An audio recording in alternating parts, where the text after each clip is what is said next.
Kinampihan ni DENR Secretary Gina Lopez ang ilang residenteng nakatira malapit sa isang abandonadong minahan sa Zambales. Samantala, ang Regional Director naman ng Mines and Geosciences Bureau ay nasa bon ng kalihim. Nakatutok si Steve Dailisan. Sa himpapawid pa lang, tanaw na ang kulay kalawang na tubig sa open pit ng isang minahan ng copper sa San Marcelino, Zambales. Kaya pagbaba ni Environment Secretary Gina Lopez, sinabon niya agad ang Regional Director ng Mines and Geosciences Bureau na si June Carino. Why did you allow them to take the stockpile out?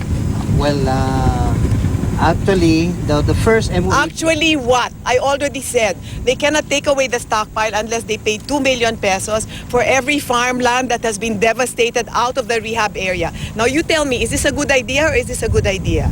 So you should follow what I say. Yes. If you can't do your job well, then you just let me know. Now you will do something else, like plant kamote or something. Nang tanungin ng GMA News si Carino, tiniyak niyang itatama nila ang mga puna sa kanila ni Secretary Lopez. Pero mas nairita si Lopez nang makita ng malapitan ng open pit na inabandona taong 1997 ng Benguet Mining Corporation dahil bumaba raw ang presyo ng copper noon. Pati mga bato sa paligid nagkulay kalawang. Nung nakita ko yan, sabi ko, ano ba yan, no? Diyos ko. Yung acid, pumupunta na sa aquifer, kawawa ang komunidad dyan. Idinulog na rin sa kanya ng mga opisyal ng barangay ang problema. Ang epekto po kasi yung mga nandyan po sa lulang po, area, yung mga tinataniman po, ay unti-unti pong natatabunan.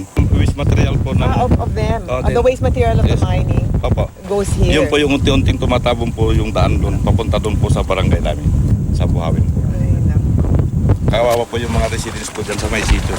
7 yung normal na pH level ng tubig. Yan yung tubig na naiinom natin. Pero lumalabas sa pagsusuri ng DNR na nasa pH 2 yung acidity level ng tubig na ito. Sapat daw yan para makatunaw ng propeller ng bangka o ng barko.